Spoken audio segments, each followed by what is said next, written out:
지금 우리가 이 자리에 있는 것은 하나님이 우리들을 불쌍히 여기셔서 하나님의 긍휼하심으로 우리가 여기에 있는 줄 믿습니다. 하나님의 긍휼하심이 없다면, 하나님이 저와 여러분을 불쌍히 여기지 않으신다면 이 자리에 있을 수 있는 사람은 아무도 없습니다. 오늘 본문에 보시면 예레미야 선지자는 여호와의 긍휼하심이 아침마다 새롭다고 고백하고 있습니다. 이 세상에 아무리 힘들고 어려워도, 아무리 큰 고통 중에 있어도 여호와 하나님의 긍휼하심이 임하기만 하면 우리는 소망을 갖고 다시 일어설 수 있습니다. 지금 이 시간 하나님의 긍휼하심을 간절히 바라는 저와 여러분 되시기를 주님의 이름으로 간절히 축원합니다. 여러분, 예레미야서는 예루살렘의 멸망을 예언한 책이고, 오늘 본문인 예레미야 애가는 그 멸망한 예루살렘을 돌아보며 슬픔을 노래하고 있습니다. 애가서의 저자인 예레미야는 예루살렘 성과 성전이 파괴되고 제사장들과 선지자들이 성전에서 죽임을 당하고 많은 사람들이 칼에 맞아 죽고 심지어 굶주린 여인들이 자기 아이를 먹는 참담한 광경을 직접 목격했습니다. 이러한 암울한 광경을 보면서 기록한 노래가 바로 오늘 본문입니다. 그런데 놀라운 것은 이러한 어둠과 절망 속에서도 여호와의 자비와 긍휼이 무궁하며 이것이 아침마다 새롭다고 고백하는 것입니다. 여호와의 인자와 긍휼이 무궁하심으로 우리가 진멸되지 아니함이니이다. 이것들이 아침마다 새로우니 주의 성실하심이 크시도소이다. 그럼에도 불구하고 세상이 온통 어려움과 고통이 가득할지라도 나는 오늘 여호와의 긍휼하심으로 살아간다는 것입니다. 아침마다 새로운 여호와의 긍휼하심이 저와 여러분과 함께 하시기를 축원합니다. 오늘 본문 19절에 보시면 습과 담접이라는 표현이 나오는데 이것은 고통을 나타내는 은유적인 표현입니다. 쉬운 성경은 다음과 같이 고백합니다. 주님, 제 고난과 제 괴로움을 기억해 주십시오. 쓰라림과 고통을 기억해 주십시오. 예레미야 선지자는 지금 큰 고통 가운데 있습니다. 나라가 망하고 성전이 파괴되고 많은 사람들이 처참하게 죽어간 것을 자신의 눈으로 직접 보았습니다. 소망이 전혀 없는 것 같은 그 순간에 예레미야는 다른 것을 구하는 것이 아니라 여호와의 긍휼하심을 구하고 있는 것입니다. 사랑하는 성도 여러분, 하나님의 긍휼하심은 고통 중에 있는 자들에게 임하시는 것입니다. 하나님은 고통 중에 있는 자들을 결단코 내버려 두지 않으시고 찾아오셔서 위로하시는 하나님이신 줄 믿으시기 바랍니다. 그런데 스스로 아무런 문제가 없다고 여기는 사람이거나 문제가 있어도 하나님의 긍휼하심을 구하지 않는 사람들, 자신이 뭔가 대단하다고 여기는 사람들에게는 하나님의 긍휼하심이 임하지 않습니다.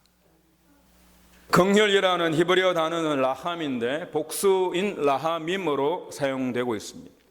이것은 어머니의 모태와 관련이 있습니다.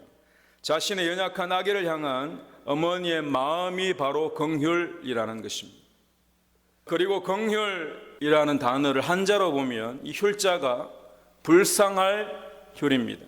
불쌍할 휼은 마음심과 피, 혈이 합쳐져서 만들어진 상형 문자입니다.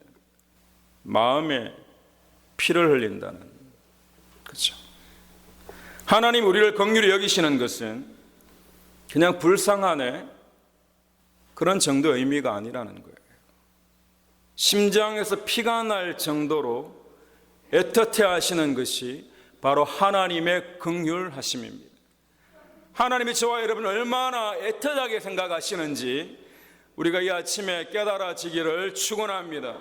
하나님 우리의 고통과 신음에 응답하시는 하나님이시고 귀 기울이시는 하나님이십니다. 그래서 우리는 어떠한 고통이 우리에게 임할지라도 절망하지 말아야 합니다.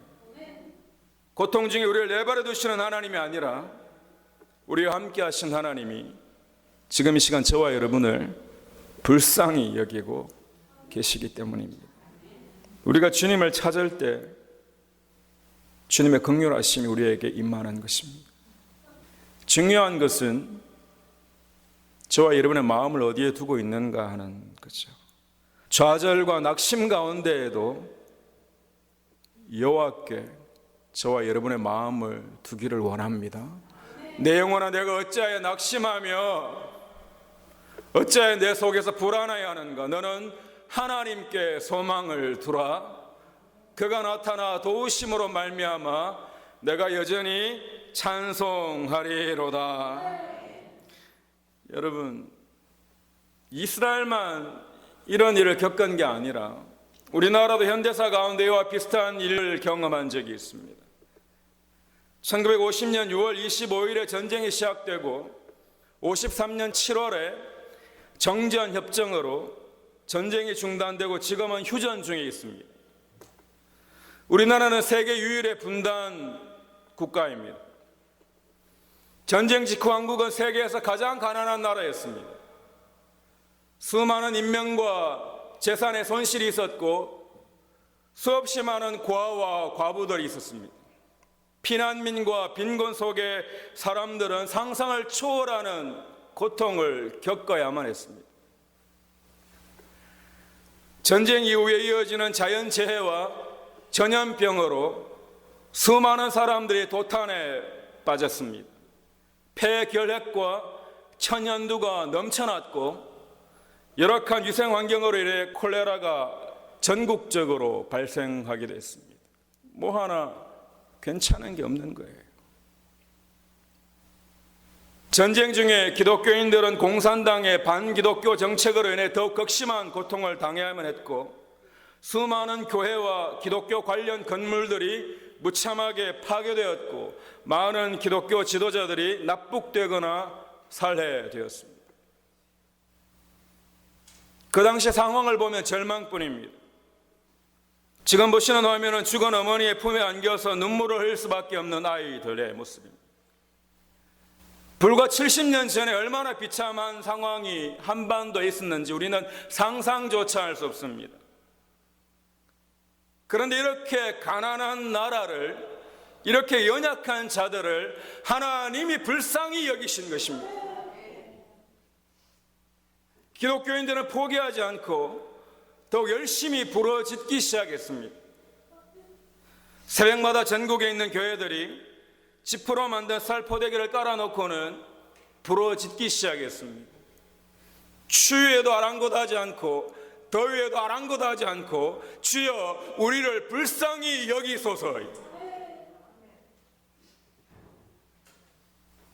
전쟁 이후 지금까지 70년 동안 하나님이 우리들을 불쌍히 여기셔서 지금의 우리가 있습니다. 잘 살게 되었죠. 그런데 지금은 무엇을 기도하고 있습니까? 아무런 절박함도 없고 부러지점도 없습니다. 간절함이 사라져버렸습니다. 하나님이 가장 싫어하시는 것은 하나님이 베푸신 은혜를 가지고 죄를 짓는 것입니다. 하나님이 베푸신 은혜를 가지고 죄를 짓는 거예요. 하나님이 물질을 주셨는데 그것으로 죄를 짓는 데 사용하고 하나님이 주셨음에 대한 감사는 다 사라져버리고 다 잊어버리고 계속해서 조금만 더 가지기만을 원하고 있습니다. 조상들이 물려준 신앙은 이제 옛날 이야기처럼 되어버렸고 자신은 지금 신앙생활을 하지 않습니다. 주일을 한번 교회에 와주는 것을 뭐나 대단한 것처럼 여기고 살아갑니다. 하나님 예배당을 주셨는데 예배를 드리고자 하는 간절한 마음은 없고 교회에서조차 서로 잘났다고 다투고 있습니다.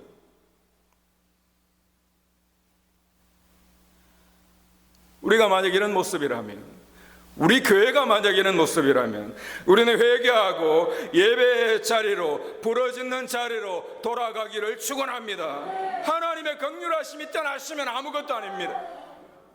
하나님이 우리를 불쌍히 여기지 않으시면 우리는 아무것도 아니에요. 아무것도 아닙니다. 주님이 우리를 잡아주시지 않으면 아무것도 아닙니다. 저는 얼마 전에 한국에 다녀왔고 또 한국에 다녀오신 분들의 이야기를 종종 듣고 방송을 통해서 보면 어떻게 하나 겁이 날 정도입니다. 불과 몇십 년 만에 이렇게 타락할 수 있는가 하는 거예요. 어디서부터 다시 시작이 하는가. 많은 사람들이 답을 찾지 못하고 나와 생각이 다른 사람들만 비판하고 판단하고 있습니다. 지금 다른 사람 이야기할 때가 아니에요. 우리는 이 기도부터 다시 시작해야 됩니다. 주님, 우리들을 불쌍히 여겨주십시오. 저와 여러분의 마음이 낮아져 있는가 하는 거예요. 우리가 조금 잘 살게 되었다고 우리 마음이 너무 높아져 있지는 않은지 돌아보아야 합니다. 다른 사람을 판단하고 정죄할 시간이 없어요, 여러분. 그 누구를 핑계댈 시간이 없습니다. 지금 이 시간 저와 여러분이 마음을 합하여 부르짖어야 합니다. 주님, 우리를 불쌍히 여겨주십시오. 주님의 긍휼은 과연 어디로 흐르고 있는가? 주님의 긍휼하심이 어디로 흐르고 있는가 하는 거예요. 주님의 긍휼하심은 마음이 낮은 자들에게, 긍휼하심을 기다리고 기다리는 자들에게 임하십니다. 하나님의 긍휼하심이 저와 여러분과 여러분의 가정과 우리 교회 가운데 흘러 넘치기를 축원합니다. 낮아져야 되고 부르짖어야 됩니다. 뭐나 된 줄 알면 하나님의 긍휼하심이 떠나가 버려요. 여러분, 마가복음에는 스로보니게, 시리아와 페니키아를 합친 단어죠. 스로보니게라고 소개하고 마태복음에는 그냥 가나안 여인이라고 소개합니다. 이 여인에게는 딸이 하나 있었는데 그 딸이 귀신 들렸습니다. 어머니는 딸을 위해 할 수 있는 모든 일을 다 했습니다. 그럼에도 불구하고 자신의 딸을 고칠 수가 없는 거예요. 방법이 없는 겁니다. 차라리 자신이 죽었으면 좋겠습니다. 자신이 죽고 딸이 살 수 있다면 그렇게 하겠습니다. 그런데 방법이 없어요. 이 여인은 끝까지 포기하지 않고 자신의 자존심을 다 내려놓고 주님께 나옵니다. 자녀에게 줄 떡을 개들에게 던지기 마땅치 않다는 말을 들었음에도 불구하고 오직 주님의 긍휼히 여기심만을 기다립니다. 가난한 여자 하나가 그 지경에서 나와서 소리 질러 가로되 주 다윗의 자손이여 나를 불쌍히 여기소서. 주님, 나를 불쌍히 여기십시오. 다 이룬 것처럼 하는 게 신앙생활이 아니에요. 지금 이 시간 우리의 마음 깊숙한 곳에 주님께 구해야 됩니다. 주님, 나를 불쌍히 여기십시오. 주님께서는 이 여인의 믿음이 크다고 하시고는 이 여인의 딸을 고쳐주신 거죠. 불쌍히 여기시더라는 거예요. 우리는 솔로몬의 재판에 관한 이야기를 어릴 때부터 들어왔습니다. 두 아기가 있었는데 한 아기가 죽게 되자 남은 한 아기를 두고는 서로 자기의 아기라고 합니다. 이 문제를 해결하기 위해 두 여인이 한 아기와 함께 솔로몬 왕 앞에 나옵니다. 솔로몬이 판결을 내리는데 그 아기를 반으로 나누어 두 여인에게 나누어 주라고 합니다. 그러자 한 여인은 자신은 그 아기를 포기하겠다고 하고 다른 한 여인은 그렇게 반으로 나누어 달라고 합니다. 누가 이 아기의 진짜 엄마입니까? 아기를 포기한 엄마가 진짜입니다. 자신의 아기를 포기해야지만 아기를 살릴 수 있습니다. 엄마에게는 아기를 향한 긍휼한 마음, 불쌍히 여기는 마음이 있기 때문입니다. 아기를 꼭 살려야 한다는 마음이 있는 거죠. 우리 주님이 저와 여러분을 꼭 살려야 한다는 심정으로 이 땅에 오신 겁니다.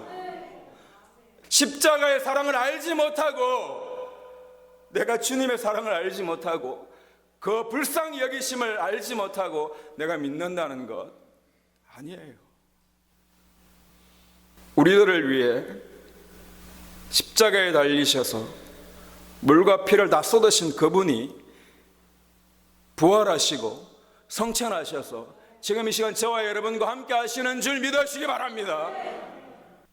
우리는 불평할 일도 없고 원망할 수도 없고 좌절하거나 낙심의 자리에만 있을 수도 없습니다. 그 누구를 판단하고 정죄만 할 수도 없어요. 주님의 긍휼하심을 안다면. 예수님께서 이 땅에 계실 때 많은 병자들과 약한 자들을 고치셨는데 마태복음 9장은 다음과 같이 기록합니다. 무리를 보시고 불쌍히 여기시니 이는 그들이 목재 없는 양과 같이 고생하며 기신합니다. 주님이 그냥 지나치지 않으시고 저와 여러분을 불쌍히 여기시는 줄 믿으시기 바랍니다. 여러분, 우리가 잘 아는 탕자의 비유를 보시면 둘째 아들이 집에 돌아오는데 아버지가 어떻게 하나요? 아버지가 그 아들을 불쌍히 여깁니다. 불쌍히. 저와 여러분 오늘 성전에 들어오는데 우리 아버지가 저와 여러분을 불쌍히 여기시는 거예요. 이에 일어나서 아버지께로 돌아가니라. 아직도 상거가 먼데 아버지가 저를 보고 측은히 여겨 불쌍히 여겨 달려가 목을 안고 입을 맞추니 아버지가 돌아오는 아들을 불쌍히 여겨 달려가 목을 안고 입을 맞추시는. 사랑하는 성도 여러분, 사람은 잘 바뀌지 않습니다. 그래서 상대방이 바뀌기만을 기대하는 것은 어리석은 일일지도 모릅니다. 상대방이 바뀌는 것을 기대하는 것이 아니라 내가 주님 안에서 변화되는 것입니다. 내가 변화되는 것입니다. 나를 긍휼히 여기시는 주님을 만나 저와 여러분이 변화되기를 축원합니다. 내가 달라지면 상대방이 다르게 보입니다. 여러분의 남편이 불쌍해 보이고 아내가 불쌍히 보이기 시작하면 그때부터 하나님의 은혜가 여러분 가정에 흘러 넘치는 거예요. 내가 살아주는 거라고요. 아니에요. 우리 모두 알고 보면 연약하고 불쌍한 자들. 하지만 그것이 끝이 아니에요. 하나님 위로하심이 우리 가운데 임할 때 우리는 새로운 능력을 받는 줄 믿으시기 바랍니다. 내가 달라지는 거죠. 내 앞에서 이전과 똑같은 행동을 하고 있는데 내가 변화되면 상대방이 불쌍히 여겨지더라는 거예요. 내 안에 주님이 계시기 때문입니다. 주님은 원수들조차도 불쌍히 여기셨습니다. 이 땅에서 예수님을 겉으로 괴롭히던 자들을 다 처리해 버리실 수 있으셨지만 그렇게 하지 않으시고 오히려 그들의 손에 의해 죽으셨습니다. 왜냐? 그들조차 불쌍히 여기셨기 때문입니다. 이사야 55장 7절에 보시면 악인은 그 길을, 불의한 자는 그 생각을 버리고 여호와께로 돌아오라. 그리하면 그가 긍휼히 여기시리라. 우리 하나님께로 나아오라. 그가 널리 용서하시리라. 주님께 돌아오면 주님은 저와 여러분을 불쌍히 여기시고 우리를 용서하시는 하나님이신 줄 믿으시기 바랍니다. 말씀을 정리하겠습니다. 매일 아침마다 여러분의 삶 가운데 주님의 긍휼하심이 임하기를 축원합니다. 주님, 나를 불쌍히 여기소서. 우리 가정을 불쌍히 여기소서. 우리 교회를 불쌍히 여기소서. 우리 나라를 불쌍히 여겨 주시옵소서.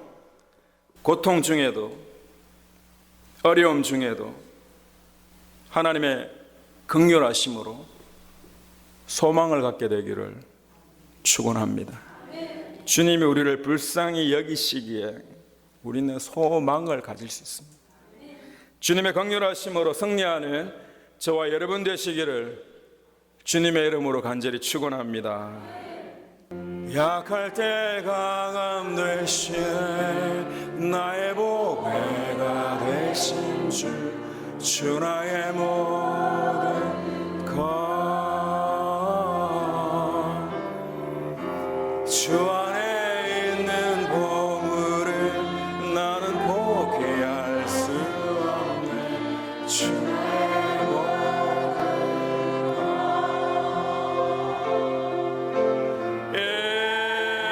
예수 어린 양 존귀한 이름